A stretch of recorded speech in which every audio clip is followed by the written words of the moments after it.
एक गांव में एक पहलवान रहता था। यह पहलवान पूरा दिन खाता पीता कसरत करता दंड लगाता और रात को गांव के हनुमान मंदिर में पड़ा रहता था। इसके अलावा उसे और कोई काम था नहीं।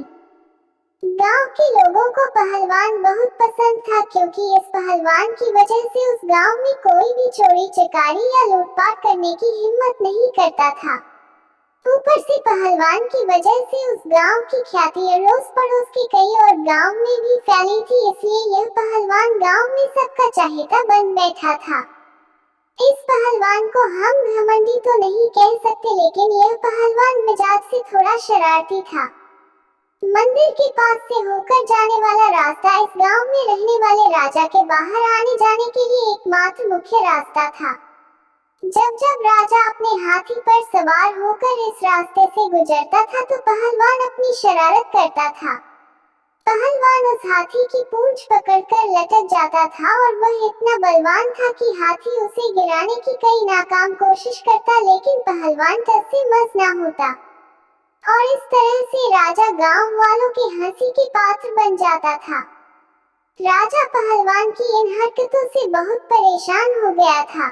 राजा ने एक दिन अपनी सभा बुलाई और अपने सबसे समझदार मंत्री को इस बारे में बताएं और उसके लिए कोई उपाय निकालने के लिए कहा।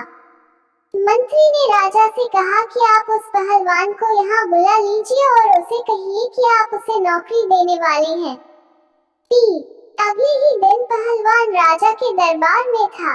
पहलवान ने कहा कि मुझे पहलवानी के अलावा और तो कोई काम आता नहीं है, फिर भला आप मुझे कौन सा काम देने वाले हैं?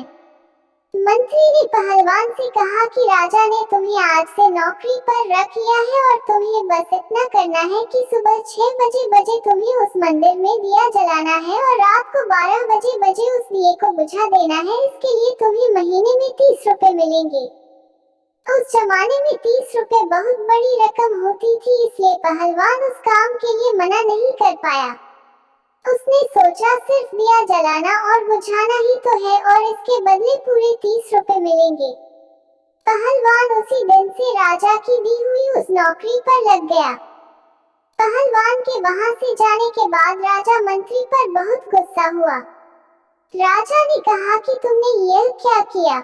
मैं सोचता था कि तुम पहलवान को कोई ऐसा काम दोगी जिससे वह व्यस्त रहेगा और मुझे आगे से परेशान नहीं होना पड़ेगा, लेकिन तुमने उसे इतना आसान काम दिया कि वह 1 मिनट में दिया जलाएगा और 1 मिनट में दिया बुझाएगा और बाकी का समय वह कुछ नहीं कर रहा होगा।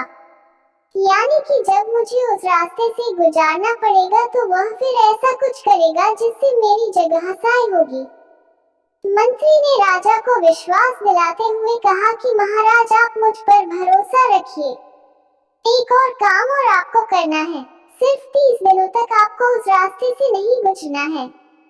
राजा अपने मंत्री की समझदारी से अच्छी तरह वाकिफ था, इसलिए राजा ने 30 दिनों तक इंतजार करने का तय किया और जैसा मंत्री ने कहा वैसा 30 दिनों तक बिल्कुल उस रास्ते से नहीं गुजरे। 30 दिनों बाद राजा अपने हाथी पर सवार होकर जब उस रास्ते से गुजरा तो पहलवान अपने शरारती स्वभाव से मजबूर होकर फिर से हाथी की पूंछ पकड़कर लटक गया। लेकिन कुछ ही मिनटों में हाथी ने उसे पैर से ठोकर मारकर गिरा दिया और इस बार राजा की नहीं बल्कि पहलवान की जगह साई हुई। सभी लोग, पहलवान और खुद राजा भी यह देखकर हैरान था कि ऐसा चमत्कार कैसे हुआ।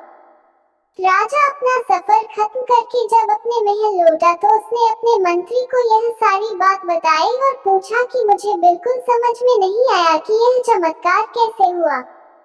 मंत्री ने राजा को समझाते हुए कहा कि महाराज जब तक वह हमारी नौकरी नहीं कर रहा था उसे किसी भी प्रकार की चिंता नहीं थी, लेकिन जब से हमने उसे नौकरी पर रखा उसे सुबह जल्दी उठकर दिया जलाने की चिंता रहती, जिस वजह से वह ठीक से सो नहीं पाता और रात को 12 बजे तक दिया जलता रहे उस बात की चिंता सताती, इसलिए वह खाने पीने पर भी ठीक से ध्यान नहीं दे पाता। बस यही कारण है कि वह नींद और भोजन ठीक से नहीं ले पाने की वजह से कमजोर पड़ गया। राजा को अपने मंत्री की समझदारी पर गर्व हुआ और राजा ने मंत्री को एक अच्छा सा इनाम देकर उसे धन्यवाद दिया। दोस्तों, छोटी सी यह मोरल कहानी हमें सिखाती है कि हमें जीवन सिर्फ आज में जीना चाहिए। बीते हुए कल और आने वाले कल की चिंता से हमें कोई फायदा तो होता ही नहीं है, बल्कि हमारे मन, मस्तिष्क और शरीर पर भी उसका दुष्प्रभाव होता है। आशा करती हूँ कि यह कहानी आप लोगों को पसंद आई होगी। पसंद आई है तो कमेंट में जरूर बताएं। चैनल पर नए हैं तो चैनल को लाइक, शेयर, सब्सक्राइब करना ना भूलें।